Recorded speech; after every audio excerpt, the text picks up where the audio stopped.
Sir మాకు ఇప్పుడు మా అప్పులు కట్టలేక వాళ్ళు మాకు అప్పించిన వాళ్ళు మా ఇంటికి వస్తే మేము ఇల్లు వదిలి వేరే చోట పోయి కూర్చోవాల్సి వచ్చింది సార్. ఆ బాధ మేము వర్క్ చేయనప్పుడు మాకు రావాలి సార్. వర్క్ చేసినాం, ఆ వర్క్ చేస్తుంటే ఆ వర్క్ వెరిఫికేషన్ చేయమని సార్. మేము కాదన్నకు వచ్చినాం కదా, మీరు టీఆర్ఎస్ ప్రభుత్వం చేసిందని దానికి చూపడం మేము సార్.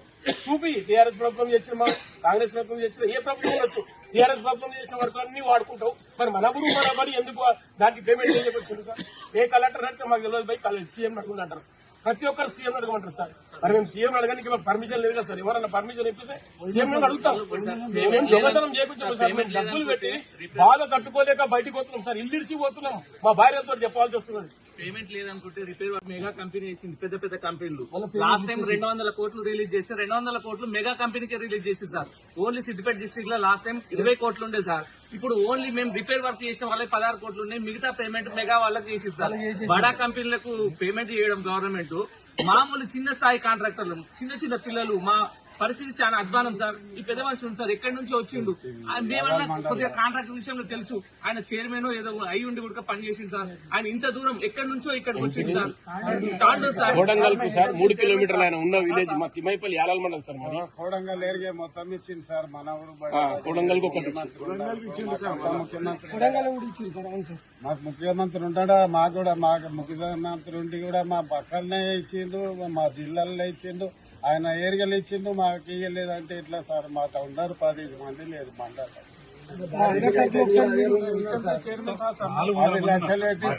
10 లక్షలు పెట్టి 2 ఏళ్ళ సార్ మిత్తి కట్టి 25 ఏళ్ళు కడుతున్నా నెల కట్టి ఇప్పుడు 3-4 లక్షలు అక్కడనే అవుతాయి సార్. అవి వచ్చితే కూడా ఇప్పుడు 8 లక్షలు వస్తాయి. 8 లక్షలు వస్తే మేము 3 లక్షలు మిత్తిలకే అవుతాయి, బయట తెచ్చి కట్టినా సార్. मेरे प्रेजर डाल के ऑफिसर ने प्रेजर डाल के मेरे काम करो बोल कराए सर. आज मैं खर्चा लाके वहां से यहाँ से मिट्टी से लाके आज मैं खर्चा लाके काम करा सर. आज मेरा बच्चा अब्राड जाने के लिए पैसे नहीं है सर. इतना 29 लाख आना है सर मेरे को. आप लोगों की मोहब्बत में, आप लोगों की टीआरएस की मोहब्बत में हम लोग काम करें सर. लेकिन ये हमारे ऊपर हम दुश्मनी रखे, हम टीआरएस वाले हैं बोल के काम, ये बिल नहीं देना, ये इंसाफ नहीं है साहब. ये आप लोग इंसाफ करना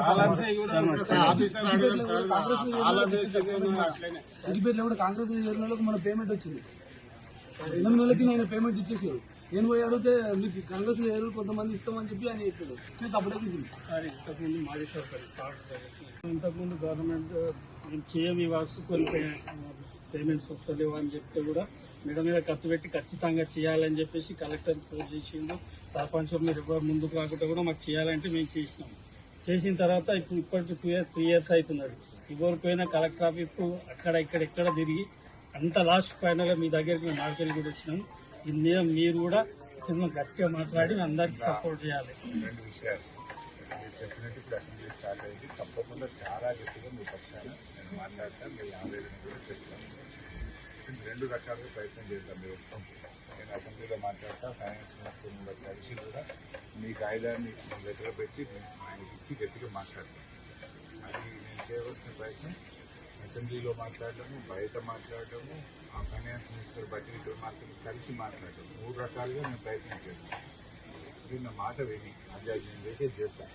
మీరే చూస్తే 2-3 రోజులు ఎప్పుడు అసెంబ్లీ స్టార్ట్ అయితే అప్పుడు చేస్తాను. కోర్టులో ఒక కేసు చేద్దాం, నేనే అడ్వకేట్ని ఇస్తాను, నా మాట వినండి.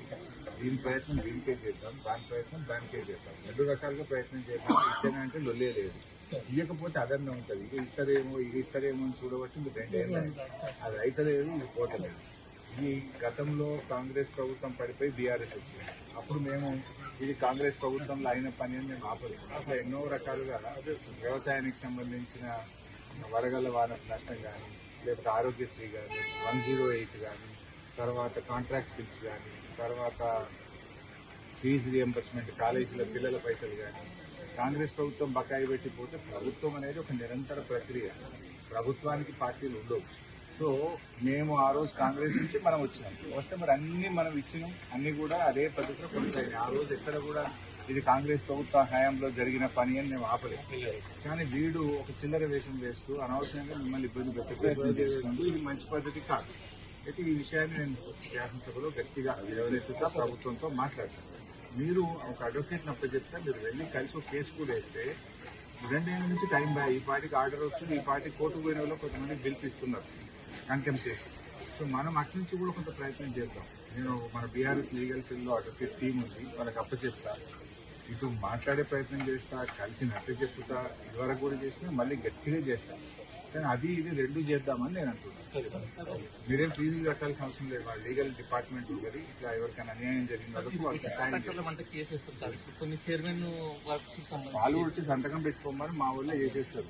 కాంట్రాక్టర్ వీళ్ళు ఎవరు పెద్ద కాంట్రాక్టర్లు కాదు, ఇదంతా కూడా చిన్న చిన్న కాంట్రాక్టర్స్ మాకు ఏం రాదు సార్, దాంట్లో ఉన్నదానికి కాదు, ఇలా రెగ్యులర్ పనులు చేసేవాళ్ళు కాదు. అందువల్ల నేను ఏమంటున్నా అంటే మీరు తెలంగాణ భవన్ పోతే మా లీగల్ డిపార్ట్మెంట్ ఉంటుంది, వాళ్ళు మీకు గైడ్ చేస్తారు. మీ కాగితాలు తీసుకొని వేసి ఆ ప్రయత్నము అటు జరగదు.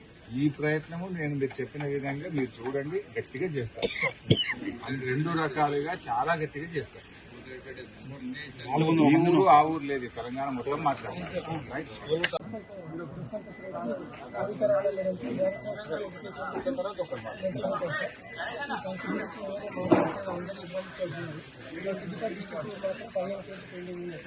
ఆల్రెడీ మనం ఇనాగ్రేషన్ స్కూల్ వేసి స్కూల్ పిల్లలు కూడా వాడుకుంటున్నారు సార్. అయితే ఇందులో అవకతవకలు జరిగినాయని కూడా కొందరు అంటున్నారు. వాట్సాప్ జరిగితే దానికి సంబంధించిన ఆల్ తీసి చేశారు, విజిలెన్స్ ఎన్ఫోర్స్మెంట్ చేశారు. మేము చేసిన వస్తువు కూడా వేరే ఫోటోస్తో సహా ఉంది. అప్పుడు ఉన్నటువంటి కలెక్టర్ గారు ప్రిన్సిపల్ అందరూ కూడా విజిట్ చేయడం జరిగింది. మీ ఆధ్వర్యంలోనే మేము ఇనాగ్రేషన్ కూడా చేయడం జరిగింది. కాబట్టి మేము పార్టీలకు సంబంధం లేకుండా మేము ఒక కాంట్రాక్టర్గా అందరినీ రిక్వెస్ట్ చేస్తున్నాం, మాకు డీసీ కావాలని చెప్పేసి మేము అడుగుతున్నాం సార్. మీ ద్వారా మా యొక్క సిద్దిపేట ఎమ్మెల్యే గారు, మాజీ మంత్రి గారి తరఫున మీకు రికమెండేషన్ చేస్తున్నాం. మీరు కూడా మా దగ్గర ఒకసారి వీడియో పైన